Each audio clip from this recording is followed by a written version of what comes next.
அனைவருக்கும் வணக்கம். பாரம்பரிய திருவள்ளுவர் குல வம்சம் பிரசன்ன ஜோதிடர் சுபமாரிமுத்து திருப்பூர்லேருந்து இந்த பதிவு உங்களுக்காக. இன்றைக்கு பாருங்கள், சித்தர்கள் பூமி, இந்த நம்ம தமிழ்நாடே சித்தர்கள் வாழ்ந்த பூமி. அதை பற்றி தான் இன்றைக்கி இந்த பதிவு. குழந்தைகளுக்கு படிப்பு நல்லா வரணும். அந்த குழந்தைக்கு படிப்பு நல்லா வந்து அந்த குழந்தைக்கு ஆசீர்வாதம் கிடைக்கணும். அந்த குழந்தை நல்லா படித்து பெரியாளாகி அம்மா அப்பாவை நல்லா காப்பாற்றணும். ஒரு கூட பிறந்த அண்ணன் தம்பியில் காப்பாற்றணும், அக்கா தங்கச்சியில் காப்பாற்றணும். இந்த சமுதாயத்துக்காக நல்ல விஷயங்கள் செய்யணும். பேரும் புகழோடு வாழணும். காசு செல்வம் செழிப்போடு இருக்கணும். எல்லாத்துக்கும் ஒரு சித்தர் இருக்கார். இதெல்லாம் யாருக்குமே அவ்வளோ சீக்கிரம் தெரியாது. கொஞ்சம் ஒரு 5% எல்லா மக்களுக்கு தெரியலாம், 95% தெரியாது. இந்த சித்தர்களை எல்லாம் நம்ம கண்டுபிடிச்சி இந்த உலகத்துக்கு நம்மளால் முடிஞ்சது ஒரு வழிகாட்டியாக இருக்கணும். அந்த வழிகாட்டியில் ஒரு அற்புதமான சித்தரை இன்றைக்கி உங்களுக்கு அறிமுகப்படுத்துகிறேன். பழனி பக்கத்தில் மானூருங்கிற ஒரு ஊர் இருக்குது. ரோட்டு மேலேயே இருக்குது, மானூர்னு இருக்கும். இந்த மானூர் பக்கத்தில் மானூர் சித்தர்னே ஒருத்தர் இருக்கார், மானூர் சுவாமிகள். அவர் பேரே மானூர் சாமி, மானூர் சித்தர்னு தான் சொல்லுவாங்க. அந்த மானூர் சித்தருங்கிறவர் அங்கே பார்த்திங்கன்னா அந்த 90 வருஷத்துக்கு மேலே அவர் இந்த உலக மக்களுக்காக நிறைய நல்ல மிராக்கள் எல்லாம் செய்துட்டு, மக்களுக்காக தியானம் செய்துட்டு, தவம் செய்துட்டு, அவர் உண்மையாகலுமே அந்த குழிக்குள்ளே போய் அவர் ஜீவசமாதியான இடம் அதான் மானூர் சுவாமிகள். இந்த மானூர் சாமிகள்ங்கிறது ரொம்ப பெரிய விஷயம். இந்த மானூர் சாமிகள்ங்கிறது ரொம்ப பவர். இது மூலிமா நம்மளுக்கு அந்த ஒரு பார்த்திங்கன்னா பச்சை கலர் போர்வை எடுத்து அவர் போத்தியிருப்பார். எப்போவுமே பச்சை கலர் போர்வை எடுத்து போத்தியிருப்பார். பழனியில் இருந்து எடுத்திங்கன்னா 7 கிலோமீட்டர் தூரத்தில் மானூர் சுவாமிகள்னு இருக்காங்க. இந்த மானூர் சாமிகள்ங்கிறது சாதாரண விஷயம் இல்லை. அவர் 90 வருஷத்துக்கு முன்னாடி அவர் ஜீவசமாதி அடைஞ்சு மக்களுக்கு கல்வி, சொத்து பிரச்சனை, இட பிரச்சனை, இந்த மாதிரி பூமி பிரச்சனைகள் இது எல்லாமே சரி செய்கிறதுக்காக மானூர் சுவாமிகள் ஜீவசமாதி ஆகியிருக்காங்க. இதனுடைய ஜீவசமாதி எனக்கு தெரிஞ்சு ரொம்ப காலமாக இருக்குது. அப்போது மானூர் சாமிகள் பழனியில் கணக்கம்பட்டி சித்தருக்கு மூத்தவர் அப்படின்னா பார்த்துக்குங்க. கணக்கம்பட்டி சித்தர் கோவிலில் இடப்பட்ட காலத்தில் ஒரு 10-15 வருஷமாக கணக்கம்பட்டி சித்தருக்கு ஜீவசமாதி உண்டு. ஆனால் இது 90 வருஷத்துக்கு முன்னாடி ஜீவசமாதி உண்டு அப்படின்னா பாருங்கள். இவங்கெல்லாம் அந்த காலத்திலேயே அந்த ஞானிகள் எல்லாம் ஒருத்தருக்கு ஒருத்தர் சந்திச்சிருக்காங்க. அந்த காலத்தில் ஒரு மிகப்பெரிய ஒரு சக்தி வாய்ந்த அந்த மானூர் சித்தர் அங்கே இருக்காங்க அப்படின்னா பாருங்கள். அவங்களே இங்கே அந்த காலத்துலலாம் அரங்கேற்றம் பண்ணியிருக்கிறாங்க, சாமி கும்பிட்டு போயிருக்காங்க அப்படின்னா பாருங்களேன். அப்போ எவ்வளோ பெரிய பவர் இருந்தால் அந்த யோகம் நடக்கும். அந்த காலத்தில் முன்னோர்கள் இதையெல்லாம் எப்படி உருவாக்கியிருக்காங்கன்னு பாருங்கள்.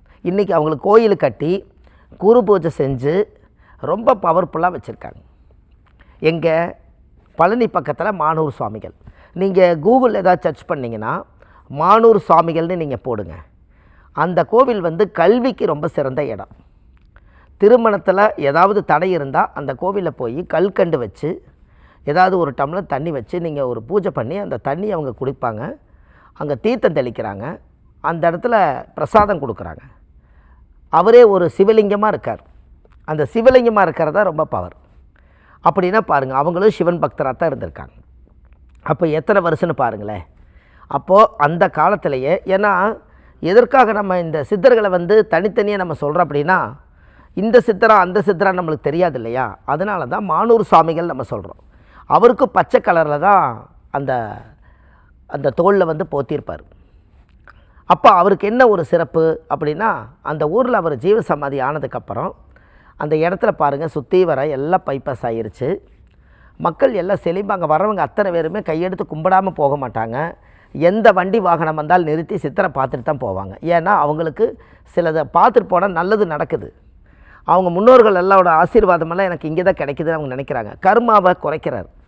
இப்போ நீங்கள் அந்த கோயிலுக்கு நான் எப்போ போனாலும் பாருங்கள், அந்த இடத்துல போய் நான் நின்று கொஞ்சம் நேரம் தவம் செஞ்சுட்டு சாமி கும்பிட்டு தான் நான் வருவேன் அப்படின்னா பாருங்கள். அப்போ எவ்வளோ பெரிய இறை ஆற்றல் இருந்தால் அந்த ஜாதகருக்கு யோகம்னு பாருங்கள்.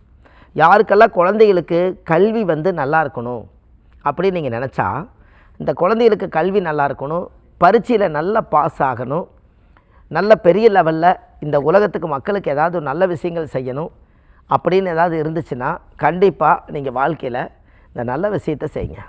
ஒரு முறை மானூர் சுவாமிகளை போய் பார்த்துட்டு வாங்க. இந்த மானூர் சுவாமி போய் நீங்கள் பார்த்துட்டு வந்தால் உங்கள் வாழ்க்கையில் ஒரு பெரிய மாற்றங்கள் உருவாகும். அப்போது பூர்வ ஜென்மத்தினுடைய அந்த கர்மா நம்மளை விட்டு போகணும் அப்படின்னா அந்த கண்டிப்பாக ஒரு முறை போங்க. இன்னும் சொல்லப்போனால் குருவை பார்க்குறக்கு வியாழக்கிழமைனாலும் சிறப்பு. எப்போவுமே ஒரு குருவை பார்க்கணுன்னா வியாழக்கிழமை அன்னைக்கு நீங்கள் போங்க. வியாழக்கிழமை அன்னைக்கு சாமிக்கு வந்து தேங்காய் பழம், பத்தி சூடம், வெத்தலைப்பாக்கு, ஒரு மாலை, எப்போவுமே சாமிக்கு இவ்வளவு தான் நீங்கள் கொடுக்கறது. இதை போய் நீங்கள் கொடுத்துட்டு வந்தால் உங்கள் வாழ்க்கையில் ஒரு மாற்றம் நடக்கும். இதெல்லாம் பாருங்கள், இந்த சித்தர்கள் எல்லாம் மற்றவங்களுக்கு எத்தனை பேர்த்துக்கு இது தெரியும்னு தெரியாது. இதே பழனிக்குள்ளே அவங்கெல்லாம் முருகரவே பார்த்தவங்க, முருகரவே நேரில் பார்த்துருக்காங்க. ஏன்னா அவங்களுக்கெல்லாம் தியானம் செய்து தவம் செய்து அதில் அவங்க கண்ணுக்குள்ளே வந்து காட்சி கொடுக்காம அதை சுற்றி யாரும் ஜீவசமாதி ஆக முடியாது. அப்போ கண்டிப்பாக இவங்கெல்லாம் முருகரை நேரில் பார்த்தவங்க, காட்சி கொடுத்தவங்க. போகர் ஜீவசமாதிக்கும் இந்த மானூர் சாமிக்கும் ஒரு தொடர்பு இருக்குது. அதே போல் கணக்கம்பட்டி சித்தருக்கும் முருகனுக்கும் இந்த மானூர் சாமிக்கும் ஒரு தொடர்பு இருக்குது.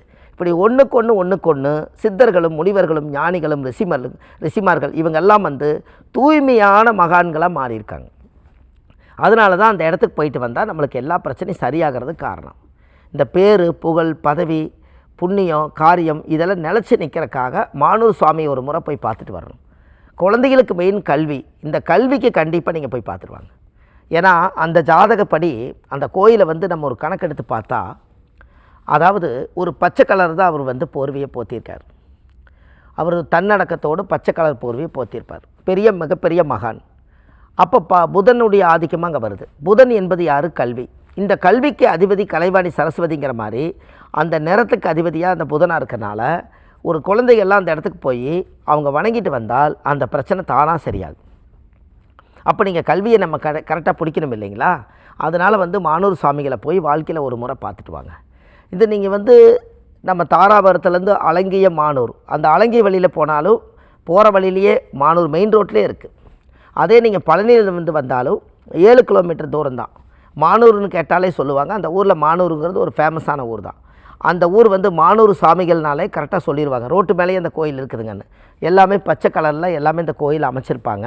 பார்த்தீங்கன்னா குரு பூஜை நடந்துக்கிட்டே இருக்கும். அங்கே இருக்கக்கூடிய பூசாரி அர்ச்சகர் ரொம்ப தூய்மையாக இருந்து அவங்களுக்கு 3 காலம் 5 கால பூஜையெல்லாம் பண்ணி வரவங்களுக்கு பிரசாதம் கொடுத்துட்டு 24 மணி நேரம் அங்கேயே இருக்காங்க.